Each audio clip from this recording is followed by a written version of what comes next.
huwag kang palautos. Hindi ka boss. Panoorin natin. Inuutos sa iyo, Mang Danilo, ng mga kasamahan mo? Kasi po, ma'am, muna pinagbibigyan ko po siya. Nung katagalan, no, ako nang lagi nagtatapon ng basura, ay malayo pa po hahakutan ko. Tabing dagat pa po. Malayo pa po kasi cycle lang po ang gamit ko. Kaya ako minsan nahihirapan na rin magakot.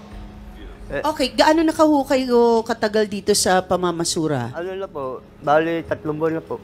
3 buwan pa lang kayong pumasok. Etong mga kasamahan nyo, matagal na po sila dyan? Ano lang po yan, bago lang po yan, mga yan. Bago lang din Kaya lang sila. po, Bakit ikaw yung ginagawang utusan? kaya lang po, ma'am, pag nalalasing, hindi na makapag-out ako ang tapat tawag. Ngayon, Kasi nagiinuman. ako po lagi sinisindak. Pagka inuutusan ka ba, Mang Danilo, may inaabot naman sa'yo? Wala Parang naman extra? po. Wala. Kasi po, natatakot po ako. May mga kamag-anakan yan, baka magtumbong sa kamag-anak kahit ano-ano, may patulan po ako. Pagtulungan ako. Ano ba yung mga trabahante na yun? Ay, Kasi sasapatusin malayo ko po yung ang mga hakot yun. lang ko eh. Okay. Ano ba ang tawag sa samahan ninyo na mga grupo ba ito? Utility po, ma'am. Utility kayo. Opo. May head kayo. Ano po, kanya-kanyang lugar po kami, kanya-kanyang rota po. Kung hindi na nila lugar, bakit inuutos pa sa'yo kung di mo na lugar? Inuutos po sa amin, kasi po, namamawa ang basura. Kaya ginagawa ko lang para may malasakit naman sa bayan. Kaya ginagawa ko po yun. Kaya siyempre, kahit galit na lang ako, magmamalasakit pa rin ako sa barangay. Para alang-alang sa kagaganda ng barangay. Tawagin natin ang pinsan muna ni Edmar na nagsasabing hindi pala utos si Edmar. Jean, pasok.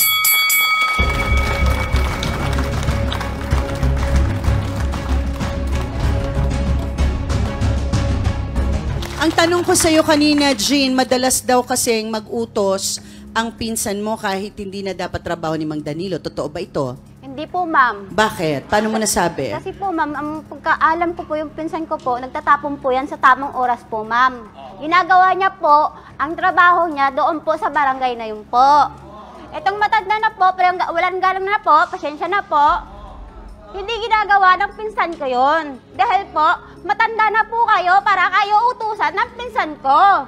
Kaya mas okay na lang po sana, magpagalang po kayo, wag niyong bibintangan yung pinsan ko kasi ginagawa yan. Aga tanghali po, tumatapon yan kung kailangan. Okay. Jean, kasama ka ba sa trabaho? Nandoon ka rin?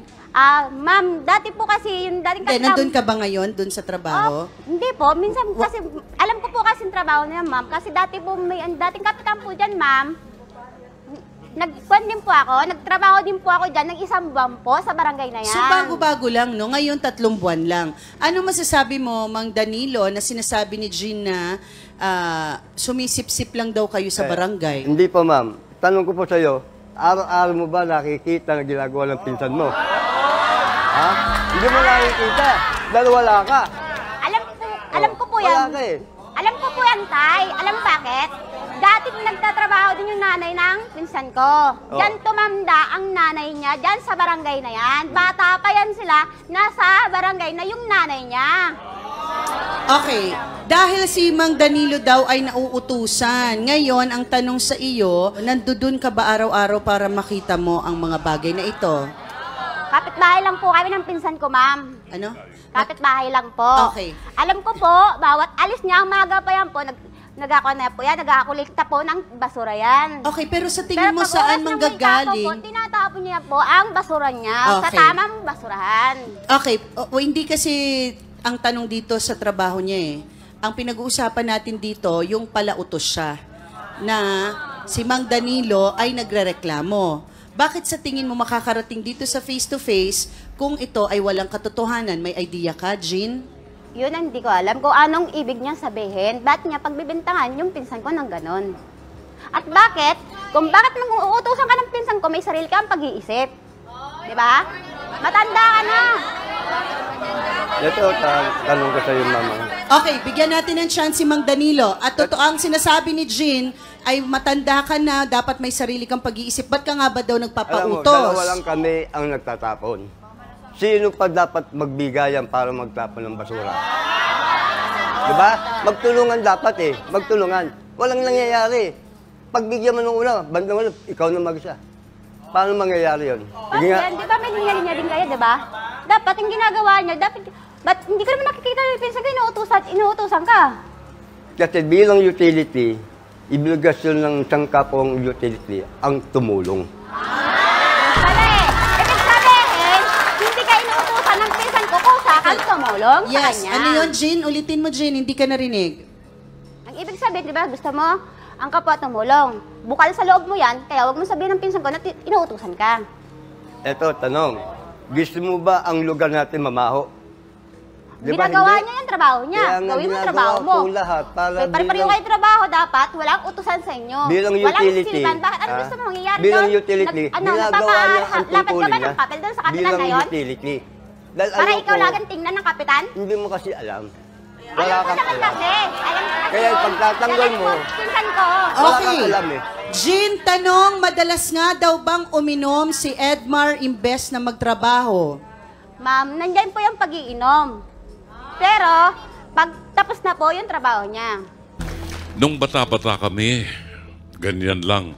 Inuutakan namin yung employer namin. Yan. Ng mga bata-bata. Mang Danilo, ilang taon na po kayo? 61. Okay. Bata pa rin naman. Pero sa edad na 61, nagsisimula na po yan nakakaramdam ng pananakit ng kasukasuan, humihingal ng konti pag naglalakad. I can relate to you, Mang Danilo. Ako po ay 73 anyos na. Now, ang mahalaga dito ay mag-iwan ng aral sa mga nanonood sa atin at sa bawat isa sa atin dito na pahalagahan po natin ang trabaho, no? Hindi po pwede na uutakan natin yung kasama natin. Guilty po ako dyan nung araw sa trabaho namin. Utakan, ganon. Imbis na, lalo kung medyo superior ako ng konti dahil matangkad ako, akala nila mas matalino ako, no? Inuutakan ko sila. Ayusin mo na yan. Ganon. Dinadaan ko sa ganong mga estilo.